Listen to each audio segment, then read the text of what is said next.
नमस्कार दोस्तों, राधे राधे, जय श्री कृष्णा। स्वागत है आपका फिर से हमारी चैनल चल अकेला ब्रो में। दोस्तों, सच्ची श्रद्धा से कमेंट बॉक्स में ओम नमो लक्ष्मी नारायण नमः जरूर लिखें। आज हम आपको बहुत ही दिलचस्प, इंटरेस्टिंग और बहुत ही लाजवाब बात बताएंगे कि हम जो मांगते हैं, सोचते हैं, हमारी इच्छाएं भगवान जरूर पूरी करता है, मतलब 100% देता है। आज मैं एक अलग कहानी लेकर के आया हूँ। तो कुछ दिनों पहले मैं भगवत गीता पढ़ रहा था। पढ़ते पढ़ते नींद आ गई और फिर सपना आया। सपने में आए भगवान लक्ष्मी नारायण।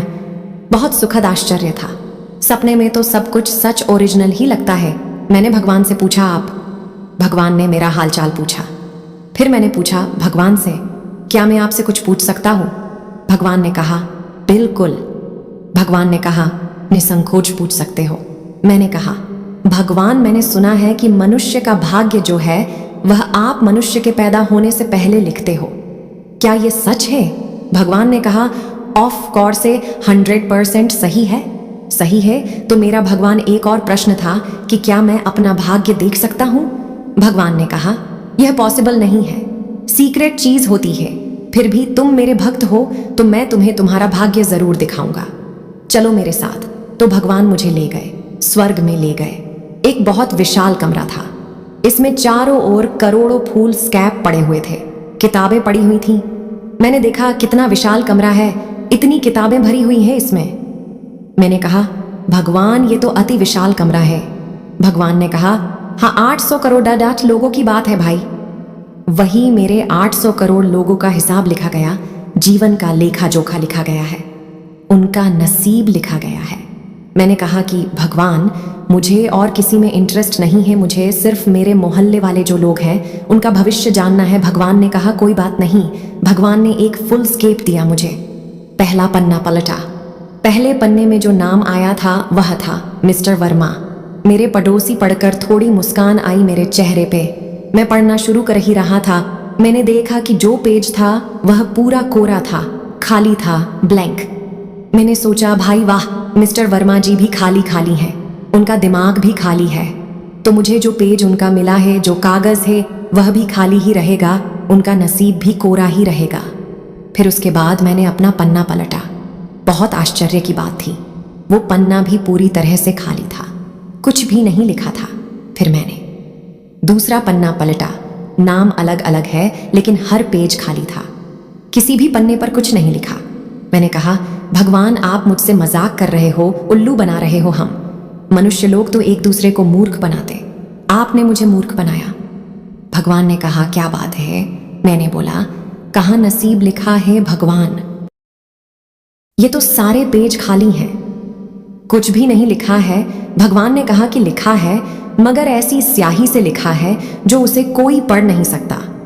हम लोग तुम्हारी वाली स्याही इस्तेमाल नहीं करते। हमारी जो स्याही है वो इनविजिबल है, उसे कोई देख नहीं सकता, कोई पढ़ नहीं सकता। और हाँ, मैं हर मनुष्य के भाग्य में मात्र एक शब्द लिखता हूं। मैंने कहा, भगवान, अब तो लिमिट हो गई। आपने ऐसी स्याही से लिखा कि कोई पढ़ नहीं सकता, तो चलो ठीक है, मगर एक शब्द, एक मनुष्य 50, 70, 75 साल जीता है और आपको उसके पूरे जीवन की घटना, पूरे जीवन का भविष्य मात्र एक शब्द में कैसे संभव है? भगवान ने कहा, हाँ, अब मैं तुम्हें वह शब्द बताता हूं। मैं जब भी किसी मनुष्य का भाग्य लिखता हूं तो मैं उसमें मात्र एक शब्द लिखता हूं, तथास्तु, एज यू विश, जैसी तेरी इच्छा। भगवान ने कहा कि मैं हर मनुष्य के कान में यह कह देता हूं कि जो तू चाहेगा वही होगा। यानी मनुष्य अपने कर्मों के लिए, अपने भाग्य के लिए खुद जिम्मेदार है।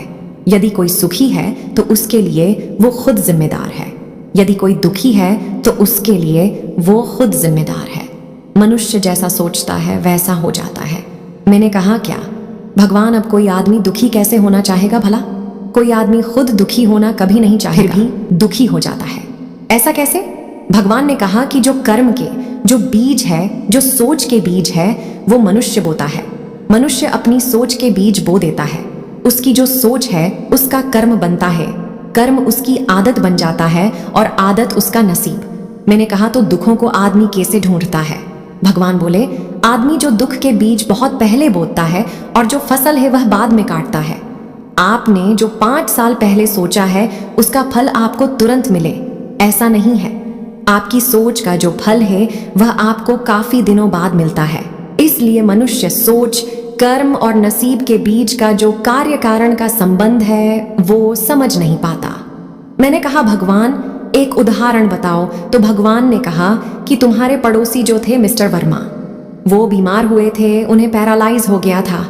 मैंने कहा भगवान आप भी बड्ढे क्रूर हो, एक तो बेचारे का बिजनेस में लॉस हुआ और आपने उन्हें पैरालाइज भी कर दिया। भगवान ने कहा मैंने कुछ नहीं किया, मिस्टर वर्मा जो थे वो बेईमानी कर रहे थे, इसलिए ऐसा हुआ। फिर इसी वजह से पूरी तरह से उनका बिजनेस ठप हो गया। आप बेईमानी करोगे तो आप सरवाइव नहीं कर पाओगे, मतलब कि उसे से बच नहीं पाओगे।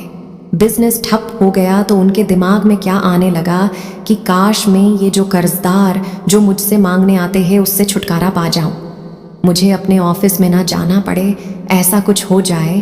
तो फिर वही हुआ, पैरालाइज हो गया, उन्हें लकवा मार गया और वो अपनी जगह से हिल नहीं सकते थे। तो इस तरह से मनुष्य अपनी सोच से बीज बोता है और उसकी फसल खुद काटता है और भगवान को बदनाम करता है। मैंने कहा भगवान आपने मुझे जीवन का जो मंत्र दिया है उसके लिए आपका बहुत बहुत शुक्रिया। मैंने भगवान से वादा भी किया कि आपने जो मुझे बताया है मैं सभी लोगों को बताऊंगा। तो मैं आप लोगों से कहूँगा कि ये जो वीडियो देखकर आप जो लोग सीख रहे हो ये भी आप दूसरों को बताइएगा। जीवन का परम सत्य यही है, तथास्तु। भगवान कह देते हैं जो भी हमारा जीवन है सफलता है, निष्फलता उसके लिए जिम्मेदार हम मात्र। इस वीडियो को ज्यादा शेयर कीजिएगा। इस वीडियो को बोलते समय कोई त्रुटि हो तो मैं क्षमा चाहती हूँ। उम्मीद है आप सभी को यह कहानी अच्छी लगी होगी और इससे कोई सीख मिली हो तो अपने दोस्तों और अन्य लोगों के साथ शेयर जरूर करिएगा।